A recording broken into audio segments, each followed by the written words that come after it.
Welcome to my channel. Please like, share, subscribe, follow, hit the like button. All right, so today I wanted to touch base on rebellion, right? And so I wanted to touch base on that because part of our process is to go through trials, tribulations, make mistakes, and then learn from those mistakes. And sometimes when we rebel, especially at a young age during our youth or like, in our 20s, early 20s, like that, right? Even sometimes late 20s, we go ahead and we rebel. And it's because we're upset, because we're angry about situations, about things that happen to us, and about things that we've also done. And we don't want to take accountability for our own lives, right? And we don't see it like that. We don't see it as like we don't want to take accountability for our wounds, right?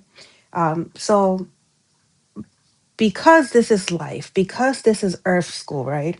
We have to go through things so that we can gain the lesson out of them. Some things are inflicted upon us, and sometimes some things we inflict upon ourselves, right?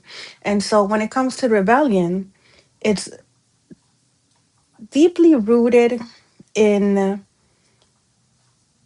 trying to go against the norm, but at a deeper level. We're usually trying to hurt someone, or sometimes we're even inflicting pain on ourselves because we have nobody to inflict pain onto us. So we do it to ourselves unconsciously, right? So the point being of this message is that when we take a deeper look at who exactly it is that we're rebelling against, because sometimes some of us would like rebel supposedly against God, or we're rebelling against our parents, or we're rebelling against society norms, right?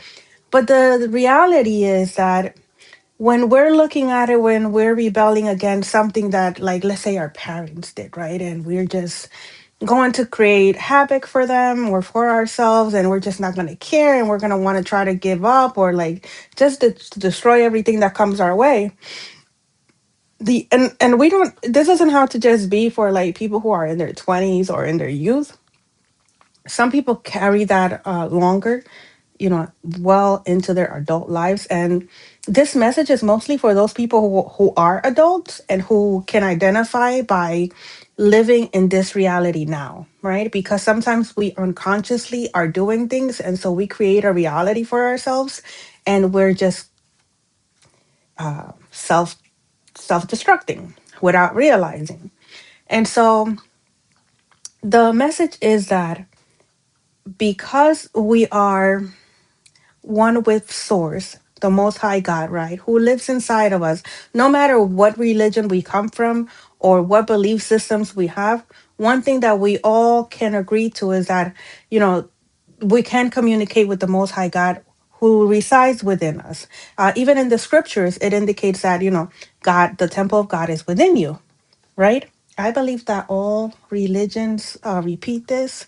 It's like if you look at most religions, they all have one thing in common, which is like love, right? They can all come to agreement that, like, it's God is love, right? So if God resides inside of us and we can agree to that, then who are we rebelling against, right? We're rebelling against ourselves.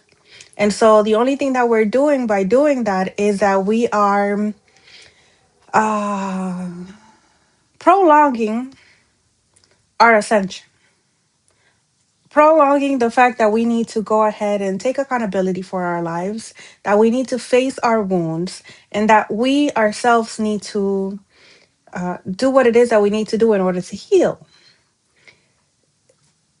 We have free will, right? We can agree that we all have free will. So I'm a big person in free will because we can go ahead and use our free will for negative things and blame the whole world why things don't work out for us, or why things are not going this way, and why other people have other opportunities and we seem not to have the same opportunities.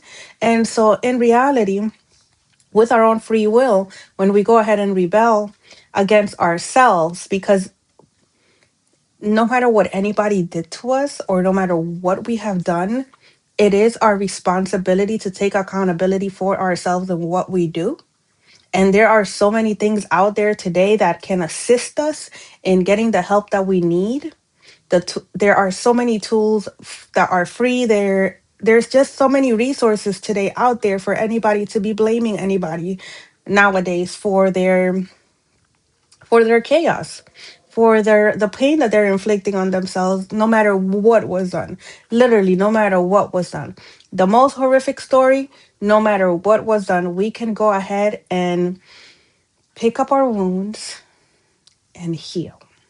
And if that means letting go of people, places, and things, then that's what we do. Because the temple of God is within us, right? So, and the common denominator here is love. So, when you love yourself, you're ultimately loving God because God resides inside of you. That, I hope that makes sense.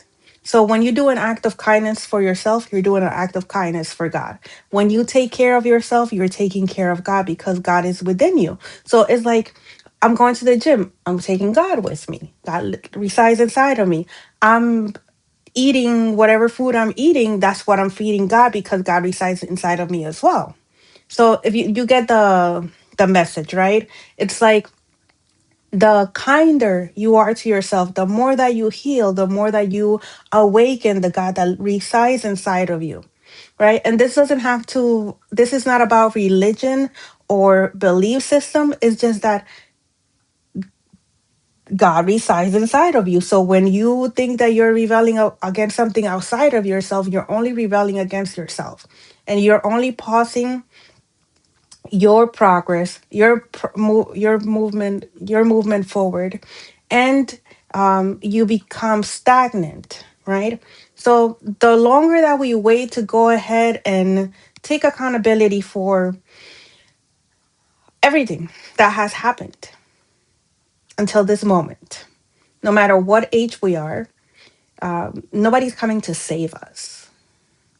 There will be no man on a white horse coming down from the clouds.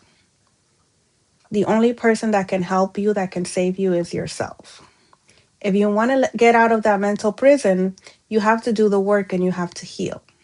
And sometimes that means letting go of things that no, well, not sometimes, all the time, like 100% of the time, that's going to mean letting go of things that no longer serve you, including people, places, and things.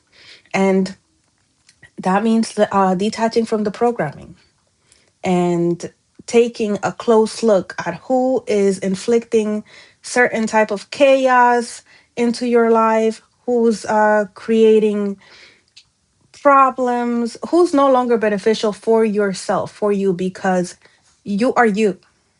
Nobody could be you for you. I hope that makes sense. Like, we all have family, we all have friends, we all have um, events, things that we need to do, and all of that. But nobody can be you for you. So if there's things that you need to heal, then you have to heal those things. Nobody's going to come in and like heal them for you.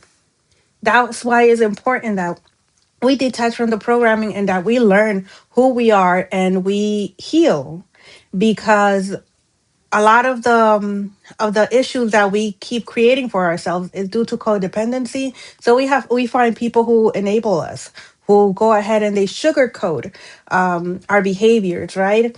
And they supposedly accept us as we are. And so what they're doing is prolonging your suffering. At some point, you're going to have to face those shadows and deal with that. And once that person's gone, which they will be gone, what exactly are you going to do? The point being is that we have to take accountability for ourselves. We have to choose to heal. We have to really put it into a balance. Like, when we're choosing to do these self-destructive habits and to supposedly rebel against certain things, who exactly are we rebelling against? I'm just saying, like, if you're choosing to like do certain things that only harm you, right? And you're thinking that is harming, like, God, you're mad at God or you're mad at other people. At the end of the day, the one that's self-destructing themselves is you. So and then God resides inside of you. So what are you doing?